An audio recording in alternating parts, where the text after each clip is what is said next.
그렇다면요, 이 레위인들은 하나님의 선택을 받은 아주 축복받은 자들일까요?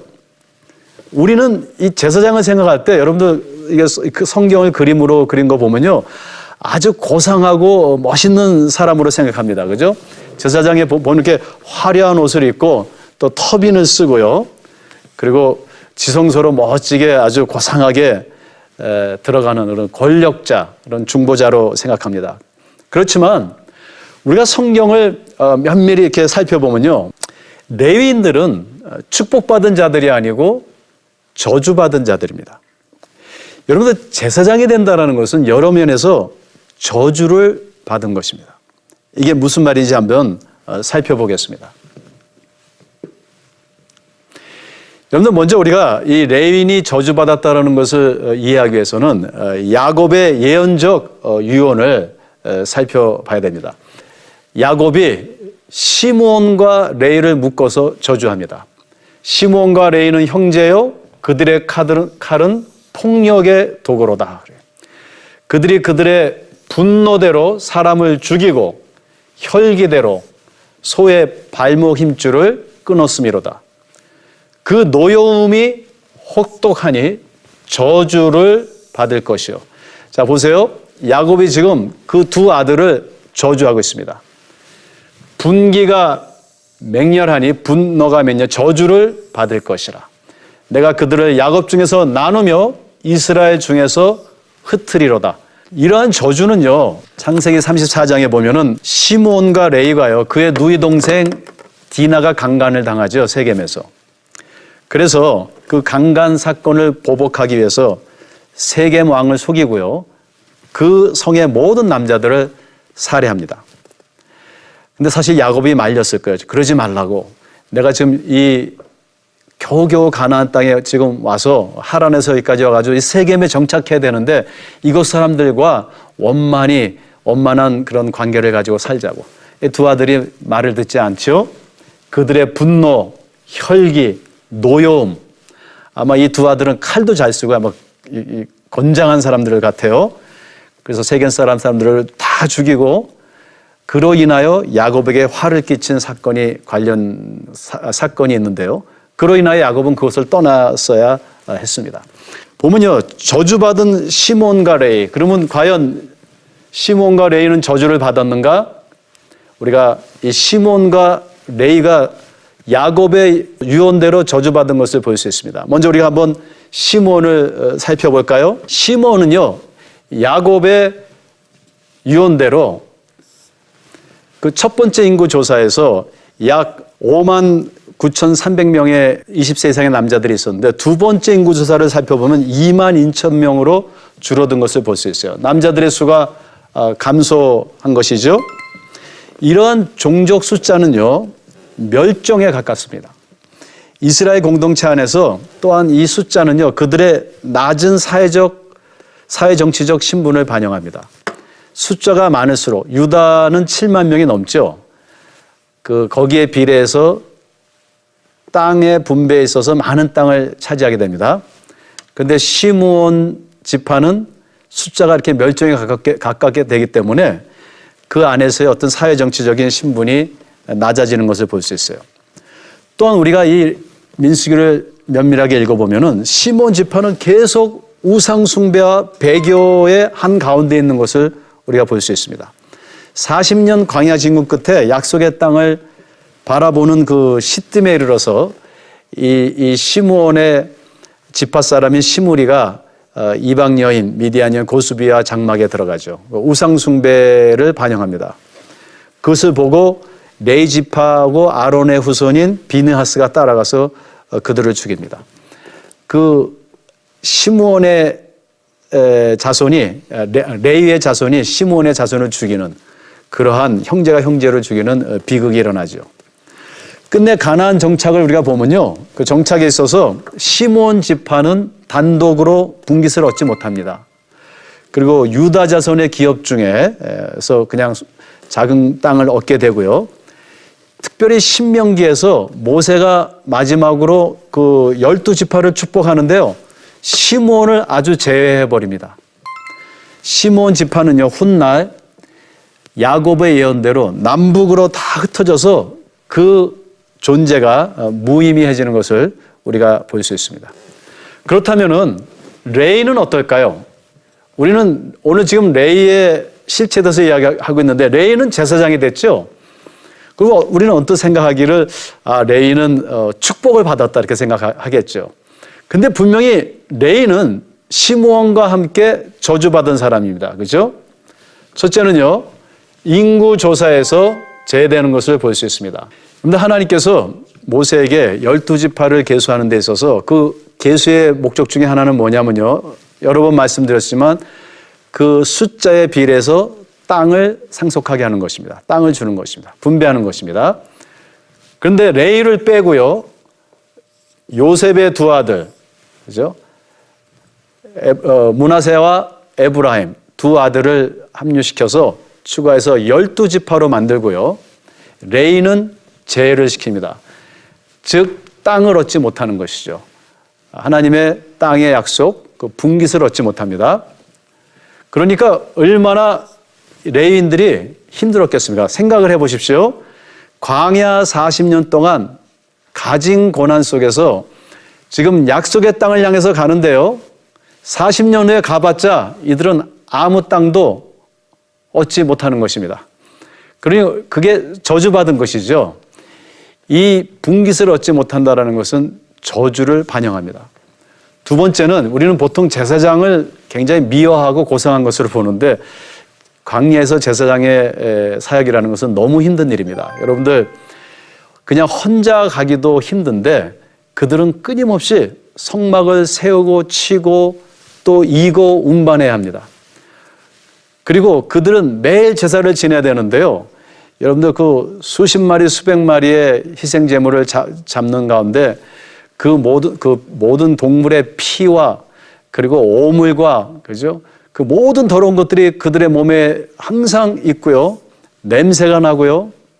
굉장히 힘든 일이었습니다. 그래서 레위인들은 특별히 하나님께서 그들의 숫자를 셀 때 30세에서 50세 사이만 세라고 이렇게 말씀하십니다. 일반 지파들은 20세 이상인데요. 이 레위인들은 30세 이상 그리고 50세에 한계를 두었습니다. 왜 그럴까요? 건강해야 되고요. 또 정신적으로도 성숙해야 되기 때문입니다. 그리고 이 레위인들은 이 일을 하면서 너무너무 많이 힘들어했던 것을 우리가 알 수 있습니다. 왜냐하면 그것은 생명을 건 그런 사역이었어요. 특별히 진을 치는 데 있어서 아까 여러분들 지난주에 도표를 보셨듯이 성막을 사방으로 레위인들은 완충지대를 만들어야 됩니다. 자기의 몸으로 그 성막을 보호하는 것입니다. 왜냐하면요, 성막에 접촉하면은 즉시 죽기 때문에 그렇습니다. 그래서 레위인들은요, 지금 나머지 모든 지파 사람들을 보호하기 위해서 이 성막을 사방으로 둘러싸는 것입니다. 그러니까 이들의 사역은 목숨을 건 그러한 사역이었습니다. 여러분들 우리가 제사장이 된다라는 것은 생명을 건 아주 힘든 일입니다. 많은 희생이 따릅니다. 어떻게 보면은 그것은 정말 저주받은 것이죠. 우리가 주님을 섬긴다는 것, 그리고 사람들을 주님께로 중보한다는 것은 고상한 일이 아닙니다. 얻는 재산이나 분깃도 없이 몸과 마음을 희생하고 모든 오물을 뒤집어 쓰는 힘든 일입니다. 예수님께서 이렇게 말씀하셨죠. 나는 섬김을 받으러 온 것이 아니라 섬기러 왔노라. 제사장이 된다는 거. 오늘날 우리 만인 제사장들, 그죠? 이 만인 제사장인 저 여러분들은 이 제사장처럼, 그죠? 이 우리가 맡은 사명이 꼭 기쁜 일만이 아니라 우리의 희생을 요구하는 그러한 사역이라는 것을 꼭 기억해야 될 것입니다. 레위의 제사장 소명은 저주인 동시에 큰 축복입니다. 그죠? 저주라는 것은 야곱의 저주대로 그들이 분깃을 얻지 못했습니다. 그러나 축복이라는 것은 그 땅의 분깃 대신 하나님께서 그들의 분깃이 되어주신 것입니다. 또한 그들이 저주를 받은 것은 그 제사장들의 그 사역이 일이 정말 힘들고 고된 일이었습니다. 그러나 동시에 그들은 모든 지파들을 하나님께로 중보하는 귀한 소명을 얻게 된 것입니다. 히브리서는 예수님을 영원한 대제사장이라고 증언하고 있습니다. 이는 예수님께서 우리의 허물과 죄로 인한 모든 고통과 오물을 대신 겪으시고 우리를 대속하셨기 때문입니다.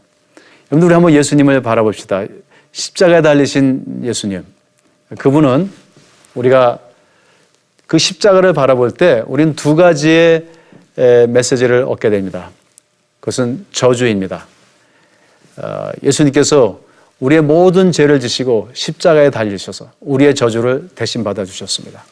그러나 동시에 축복의 상징입니다. 왜냐하면 그 대속으로 인하여 인류가 구원을 받았기 때문입니다. 그래서 우리가 십자가를 바라보면요, 그 십자가는 저주인 동시에 축복입니다. 마지막으로요, 이 레위가 저주를 받았음에도 하나님의 사역을 감당하게 된 그 계기는 무엇인가를 한번 살펴보겠습니다. 그것은 레위의 회개입니다. 시몬과 달리요, 레위의 저주를 은혜로 반전시킨 두 개의 사건이 있습니다.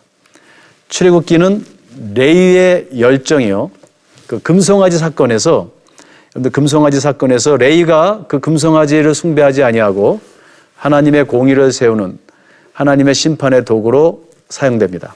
특별히 출애굽기 32장 25절 29절에 보면은 그 금송아지 사건에서 레위 지파가 그 우상 숭배에 참여하지 않는 것을 볼 수 있습니다. 그래서 하나님의 오히려 공의를 세우는 쪽으로 반전하는 것을 볼 수 있어요. 이 금송아지 사건에서 레위는 그 사람을 죽이던 그 열정으로 이제 하나님의 공의를 세우는 일을 하는 것을 볼 수 있습니다. 그리고요, 그 일로 인해서 모세가 그들을 축복합니다. 그리고 그 열정을 분노와 혈기가 아닌 하나님을 섬기는데 헌신하라고 모세가 명합니다. 출애굽기 32장 29절에 보면요, 축복이 오늘날 너희에게 주어지도록 오늘 너희를 야훼께 헌신하라 그랬습니다. 또한 그 시딤에서 모압 땅에서 일어난 일인데요, 레위는 그 열정을 가지고 거기에서도 하나님의 도구로 사역합니다. 그 일로 인해서 하나님께서 레위 지파와 평화의 언약을 세우시고 레위에게 영원한 제사장 직분을 부여하는 것을 볼 수 있습니다. 따라서 이 레위는요, 세상에서 이 땅의 분깃을 얻지 못했지만 제사장직을 얻어가지고 가나안 전 지역 48개의 도시를 얻게 됩니다. 그게 민수기 35장에 기록되어 있습니다. 그리고 오히려 야훼 하나님께서 그들의 기업이 되시는 최대 명예와 축복을 받습니다. 신명기 10장 9절에 보면 그러므로 레위는 그 형제 중에 분깃이 없으며 기업이 없고 내 하나님 야훼께서 그에게 말씀하신 같이 야훼가 여호와가 그의 기업이시니라 그럽니다. 신명기에서 모세는요, 그의 임종 축복에서 유일하게 시므온을 제외했지만 반대로 레위에게는 가장 긴 축복을 남기는 것을 볼 수 있습니다. 결론의 말씀을 드리겠습니다. 광야 같은 세상에서 나 하나 생존하기도 힘든데요, 남을 중보한다는 것은 절대 쉬운 일이 아닙니다. 레위가 하는 일은 중보하는 것이었습니다. 그러나 우리 그리스도인들은 모두 이 광야 같은 세상에서 제사장으로 부름받은 그러한 사람들입니다. 사실 우리는 레위와 같이 당연히 저주받기에 마땅한 죄인들입니다. 아니, 저주받은 죄인들입니다. 그러나 회개하고 주님께로 나아갈 때 우리는 세상을 주님께로 중보할 수 있는 왕 같은 제사장과 거룩한 백성들이 될 수 있습니다. 물론 이 제사장의 사역은 고상한 것이 아닙니다. 힘들고 지치고 고통스러운 희생이 요구됩니다. 그러나 하나님께서는요, 이 일이 어려운 것만큼 가장 중요한 거룩한 일을 가장 저주받은 레위인들에게 맡기셨습니다. 이는 하나님의 은혜입니다. 따라서 우리가 보답을 바라기보다는 우리 모두는 거룩한 제사장의 소명과 사명을 오히려 감사함으로 감당되기를 기원드립니다. 우리 이제 다음 주에는 정결과 거룩에 대해서 이야기를 나누겠습니다. 광야를 향한 준비, 항상 준비하는 우리의 삶이 이어지도록 또 다음 주 뵐 때까지 모두 건강하시기를 바랍니다. 감사합니다.